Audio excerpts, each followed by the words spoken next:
रामायण के युद्ध के अंतिम क्षणों में जब रावण मृत्यु के करीब था, तब भगवान श्री राम ने लक्ष्मण को रावण के पास जाने और उससे कुछ शिक्षा लेने का निर्देश दिया।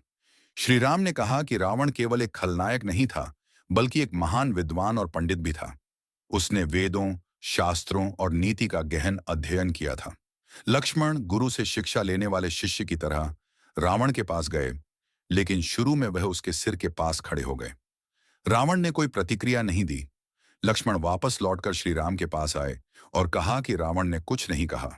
तब श्री राम ने समझाया कि गुरु के पास हमेशा विनम्रता और आदर से जाना चाहिए, उसके चरणों के पास खड़ा होना चाहिए। इस बार लक्ष्मण रावण के चरणों के पास खड़े हुए। अब रावण ने अपने जीवन का सबसे बड़ा पाठ दिया। उसने लक्ष्मण से कहा, बेटा, अच्छे कार्य करने में कभी देरी मत करो।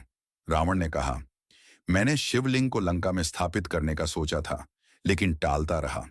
अंत में मैं सफल नहीं हो सका। इसलिए जो भी अच्छा कार्य करो, तुरंत करो। वक्त कभी किसी का इंतजार नहीं करता। डू, अपने शत्रु को कभी कमजोर मत समझो।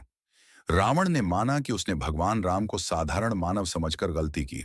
उसने उनके सामर्थ्य को पहचाना नहीं, और यही उसकी सबसे बड़ी भूल थी। 3.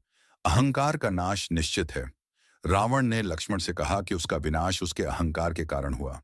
ज्ञान, बल और शक्ति होने के बावजूद अहंकार ने उसे अंधा बना दिया।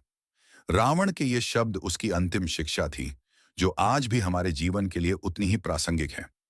उन्होंने हमें यह सिखाया कि ज्ञान और शक्ति तभी सार्थक हैं जब उनके साथ विनम्रता और सही समय पर सही निर्णय लेने की क्षमता हो। रावण, जो बुराई का प्रतीक माना जाता है, अपनी अंतिम सांस में भी मानवता को महत्वपूर्ण शिक्षा देकर गया। इसीलिए कहा गया है, शिक्षा और ज्ञान जहां से भी मिले,